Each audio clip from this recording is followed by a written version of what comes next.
C'est bon à savoir à 6h50 sur Sud Radio. Attention aux nouvelles arnaques pour les soldes d'hiver avec l'intelligence artificielle. Oui, parce que sur les réseaux sociaux, il y a des fausses marques françaises qui se prétendent en faillite, qui font de la publicité pour annoncer du déstockage. En vérité, il s'agit de publications générées par de l'intelligence artificielle pour des produits de basse qualité qui proviennent de Chine. Nous sommes avec Nicolas Arpagian, qui est vice-président du cabinet Edmind Partners et qui travaille sur la cybersécurité. Bonjour Nicolas Arpagian. Bonjour. Bonjour, et auteur aussi de Innocence à crédit. Alors comment elles fonctionnent donc ces nouvelles arnaques? Je viens d'en dire un mot là. En fait, les pirates vont tout créer de faux. Des fausses marques, des faux produits, des faux mannequins, des faux témoignages clients.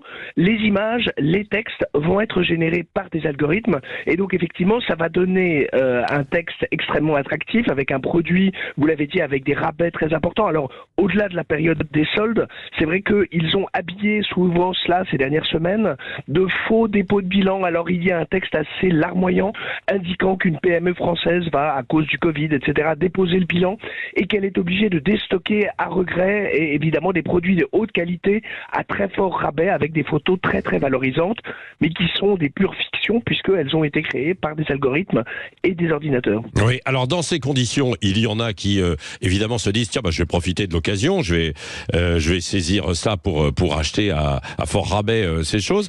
Et ils tombent où alors? Parce que évidemment, on pianote sur Internet et ensuite on met la carte bleue. Et qu'est-ce qui se passe par la suite? Alors effectivement, on assiste à deux pratiques en général. Soit c'est de l'escroquerie pure et simple, c'est-à-dire que vos données sont volées, votre argent est capté et vous ne recevez rien.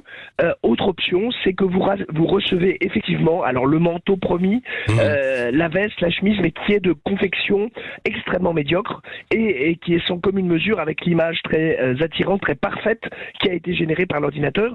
Donc c'est une escroquerie dans le sens où vous n'avez pas le produit qui correspond aux qualités que vous avez attendues. Et là, le pirate mise sur le fait que la victime en fait, va assumer sa perte, ne va pas déposer plainte, et donc ainsi n'entamera pas de poursuite à son encontre. Mais et comment on peut récupérer ces arnaques à l'intelligence artificielle? Est-ce qu'il y a un moyen? Non, le moyen, c'est d'éviter de sombrer dedans. C'est-à-dire que c'est vraiment d'avoir l'esprit critique. Pourquoi? Parce que ce sont en général des organisations éphémères avec des localisations à l'étranger, dans des pays peu coopératifs judiciairement, avec également des rebonds. C'est-à-dire que l'argent va passer d'endroit, de lieu à lieu, et donc va être difficile à tracer. C'est pour ça d'être très vigilant sur ces marques qui émergent de nulle part, sur des offres qui sont abusivement attractives, et donc se renseigner avant sur l'antériorité de la marque, les avis des consommateurs, et de manière aussi avoir des images extrêmement parfaites de produits qui sont, d'ailleurs si on les regarde souvent avec attention, n'ont absolument pas la consistance, la réalité d'une veste, du drapé d'un vêtement, et donc effectivement d'une image virtuellement conçue mais qui ne correspond pas à un objet réel. Voilà, ce sont les dangers d'Internet, hein. Alors autant aller faire les soldes en magasin dans ces conditions. Il y aura... Non mais c'est vrai, parfois on veut tout avoir facilement, bien sûr, et profiter de toutes ces occasions, et on peut se faire aussi un petit peu avoir, quoi. Non, Nicolas Arpagian?